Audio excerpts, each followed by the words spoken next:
Hey Art History, this is Mr. Smith, and today we are going to be talking about the Acropolis. There is a lot to unpack, so this video is probably going to have a couple different parts. In this particular part, we're going to talk about all of the buildings on the Acropolis, with the exception of the Parthenon. We're not going to go into depth on the Parthenon. I'm obviously going to mention it, but that's the one building that we're not really going to talk about. But I want to start by kind of mentioning what are the different buildings that are up here. And I also want to remind everybody that these buildings were built in the classical period, right? And they were patronized. The patron of these buildings was Pericles, who at the time was Archon in Greece, primary patrons of the buildings on the Acropolis. I think it's worth remembering that the building of the Acropolis, the rebuilding of the Acropolis, occurred just after the end of the Persian Wars, and they were using money from the Delian treasury to build a lot of these buildings. And that's one of the reasons why these buildings are so special, because no expense was spared in the creation of these buildings. A lot of the other buildings in the city of Greece, you can see that in these later buildings here that were built significantly later, but you can see it in Athens in general. They are all either brick and or limestone and or sandstone buildings, kind of like, the buildings in Egypt. And then they applied a thin veneer or a thin a facade of marble that was only about an inch thick, so the buildings appeared to be marble on the exterior, but in fact were not. What makes these buildings so unique up here is that every single one of them is built out of solid marble. So that's really extraordinary. There's a couple people we're going to talk about. We're going to talk about in the next slide. But let's go ahead and talk about what buildings are up here. The Parthenon was built in this period. The Erechtheion was built in this period. The Erechtheion was named after the mythical king Erechtheus, who was believed to be a mythical founder of the city of Athens. We're going to explore that a little bit more in detail. This building is actually the gateway to the Acropolis. Every single person who goes up onto the Acropolis from classical times all the way to the present today has to walk through this building. It's the gateway, and the word gateway, as far as I understand it, translates to propylaia, which is the name of this building, the propylaia, or the gate. Right about here, you can't really see it in this image, is our third building, and it's the Temple of Athena Nike. I think I have a better picture of it right here. If we look at the buildings from this angle, of course, you can see the Parthenon is right here. You can see the Erechtheion is right here. You can see the Propylaia right here. And there's our little tiny Temple of Athena Nike, which is just such a treasure of a building. It's just a fascinating, beautiful little tiny building. From this particular angle, I think this is a really good opportunity for us to talk about the main architects and artists who worked here. Now, what we know is that there would have been tons of workmen, lots of different people who would have come up here and worked on buildings and built things up here. So the people we're going to mention today were the main artists, engineers, architects, who very much sort of led those things. So, for example, if we were to talk about significantly later the architect Frank Lloyd Wright, and we talk about the buildings that he built, from Falling Water to the Guggenheim Museum in New York. Obviously, he wasn't the workman. He wasn't the guy out there, building the building itself. But he was the architect. And so I think that's important to remember, that when we discuss architects, we're talking about guys who are problem solvers, they're engineers, they're mathematicians. So I want to make sure that that's really clear, that these are the types of people that we're talking about. Same thing here with the main artistic program. The main artistic program was designed by an artist who was undoubtedly a brilliant artist, but may not have done the work himself. And probably had a lot of workmen doing it. When we get to the sort of really up-close details, you're going to see that there would have been an incredible team of artists working on all of these buildings. So let's jump right into the architects. And let's start with this guy right here. The gateway into the Acropolis was built by an architect by the name of Mnesicles. And he not only built the Propylaia here, but he also built and is responsible for the buildings of the Erechtheion. To me, that's really easy to remember, because these buildings are really unique, really different, really kind of extraordinary buildings. They're not typical temples like the Parthenon or the Temple of Athena Nike or other temples in the city of Athens like the Temple of Hephaestus, which is down here in the Agora. They're just not.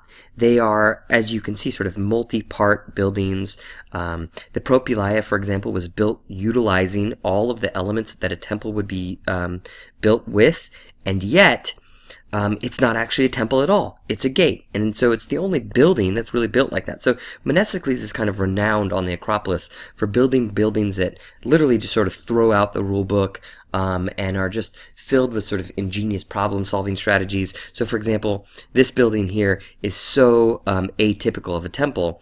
It's almost as though this building has sort of like three buildings, one here, and one here, sort of three buildings in one. We think that this building was actually designed to replace several other buildings that had been up here in the Archaic period. We know that there was a very early temple to Athena here. We know there were other buildings here and back here that were all destroyed when the Persians came in and burned the city to the ground.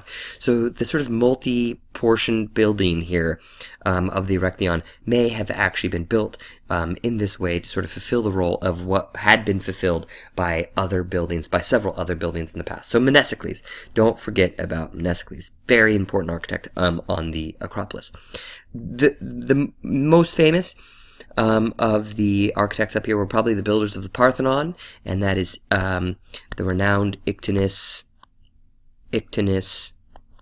I'm spelling it wrong, Iktinos, Ictinus, and the architect, I don't know where that K went, Callicrates. Ictinus and Callicrates. So, to give you a way to remember Ictinus and Callicrates, the easiest way to remember this is to say that Ictinus was probably the foremost Doric engineer of the time. And the building of the Acropolis is designed mostly in the Doric style. It's considered to be, one of the most grand Doric buildings, and so he was likely the resident expert. But he was probably also someone who understood the style on a very, very, very deep level, and we're going to talk about why he understood the style on a deep level and how he utilized it, but also how he allowed it to evolve in this building. The other architect here is Callicrates, and Callicrates has two buildings up here. He worked on the Parthenon alongside Ictinus, and he worked on the Temple of Athena Nike down here. He's the primary architect of this building. This building right here, if we look really close at it, you can't see it in this image, it's an Ionic building. So on the Acropolis, we have three different styles. We have the Ionic style, which is represented in the Temple of Athena Nike, and Callicrates found a way to inject a whole bunch of Ionic elements into the Parthenon, which is really kind of unique because that's very rule-breaking for them to sort of take two styles and mix them together. But of course, the humanists that the ancient Greeks were constantly seeking to break the rules, it makes a lot of sense in some ways that the grandest of the buildings that the Greeks built or that the Athenians built would break the rules.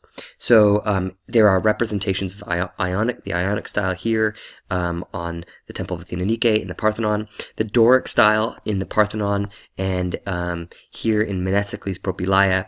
And then Mnesicles utilizes the Ionic style. It looks kind of unique over here in the Erechtheion as well. So the Ionic and the Doric are the two styles that really make up the Parthenon. So remember the following. You've got four major buildings: the Propylaea, the Erechtheion, the Acropolis, the Temple of Athena Nike. You've got three major architects: Mnesicles, Ictinus, Callicrates, and two styles: Ionic and Doric. All right, let's jump into some details on the different buildings that we're going to look at. Here is a plan, and right here, of course, we've got the Erechtheion, and in this image, this photograph, you can kind of see how if the Parthenon represents the stereotypical temple design, that design has really been thrown out the window completely with the Erechtheion. Over here you have the Propylaea, and again, a really odd shape for a temple building. So the two buildings here that are really traditional temples are the Temple of Athena Nike and the Parthenon. starting with the Propylaea, if we look really closely as we sort of walk through this gate, and if you were to go to the Acropolis today, you would be walking through the Propylaea. It's the entry gate. You can kind of see here, and if I go back, I think there's a really good image of this here. I think I have to kind of erase some of this stuff. Yeah.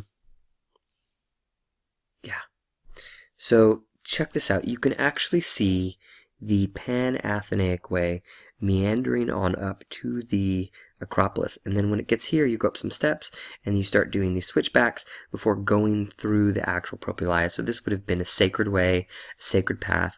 And then you would come around to this side of the Parthenon, and there was likely fire pits and things where people would engage in the ceremony in front of the Parthenon over here. So that's how that would have ended. And therefore, this gate by Mnesicles has to sort of be understood in that context as an important element. And why would you use the style of the Parthenon, right? The Doric style, and the style of the Temple of Hephaestus, and this style that is so stereotypical of temples? Why would you use this as a gateway?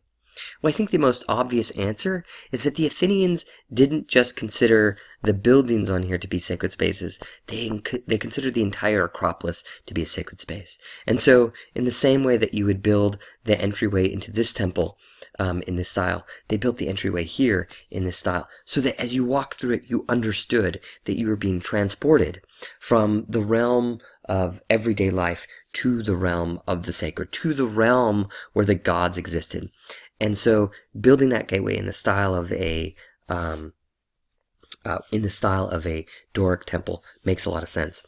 If we look at the plan of the Propylaea, there's a lot of weird things sort of off kilter, sort of going on over here. And there's an inner row or hallway of columns right here, and those columns were actually Ionic.